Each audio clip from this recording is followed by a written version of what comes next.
చేయడం పొరపాటును కూడా ఇష్టం ఉండదు. నెంబర్ 1.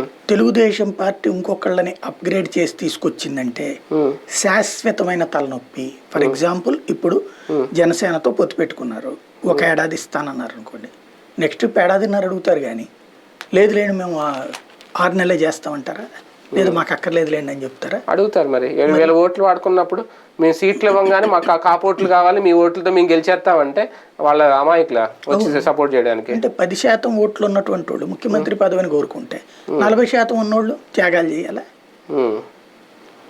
ఇప్పుడు ఈ ట్రిప్ ఆగారు, ఫర్ ఎగ్జాంపుల్ తెలుగుదేశం ఓడింది అనుకుందాం, ఓడితే నెక్స్ట్ ట్రిప్ కూడా తెలుగుదేశానికి లైఫ్ ఉంటుంది కానీ 10% ఉన్నటువంటి వాళ్ళ లైఫ్ కాదు కదా సమస్య.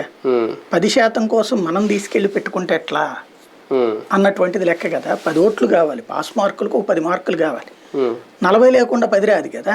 ఈ ఎన్నికలే టీడీపీకి లైఫ్ అండ్ డెత్ అనుకుంటే ఇంకొక అవకాశం ఉంటుంది. ఇప్పుడు ఓడిపోతే మళ్ళీ ఇంకా లైఫ్ ఉంటుందా టీడీపీకి? అది ఎవరో మాట్లాడుకోవడం వేరు, తెలుగుదేశం పార్టీకి లైఫ్ అండ్ డెత్. అంటే వరుసగా ఒక పార్టీ జనరల్ గా అడుగుతున్నారు, వరుసగా ఒక పార్టీ ఓటమి పాలైపోతూ స్థానాలు ఇప్పటికే మొన్న 23 స్థానాలు పరిమితం అయిపోయింది. కాంగ్రెస్ పార్టీ పరిస్థితి ఏముంది ఇప్పుడు? అసలు జీరో. ఇప్పుడు ఏమో మరి షర్మిల గారు వచ్చిన మాత్రం ఇప్పుడు కాంగ్రెస్ గురించి మాట్లాడుకుంటున్నాం మనం, లేకపోతే అసలు కాంగ్రెస్ గురించి ఎన్నికలు ఎవరో మాట్లాడరేమో, చర్చించరేమో. రేపొద్దున టీడీపీ ఇంకా అలాగా తగ్గిపోతా ఉంటే ప్రయారిటీ ఇంకేముంటది ఆ పార్టీకి? ఏదైనా, నేను not only TDP, A party అయినా. కాంగ్రెస్ పార్టీ అధికారంలో 2 టర్మ్స్ పోయింది, ఏమైంది మళ్ళీ మొన్న గెలవలే? ఎక్కడ? తెలంగాణలో గెలిచింది, అదే. కానీ ఆంధ్రాలో జీరోనే కదా. ఇంకా అది కాదు, ఆంధ్ర శాంతం జీరో అయిపోయింది. ఆంధ్రాలో వైఎస్ఆర్ కాంగ్రెస్ పార్టీకి వెళ్ళిపోయారు కాబట్టి. కానీ తెలుగుదేశం అధ్యక్షుడే లేడు, తెలుగుదేశం ఓటర్ ఎక్కడికి పోలేదుగా.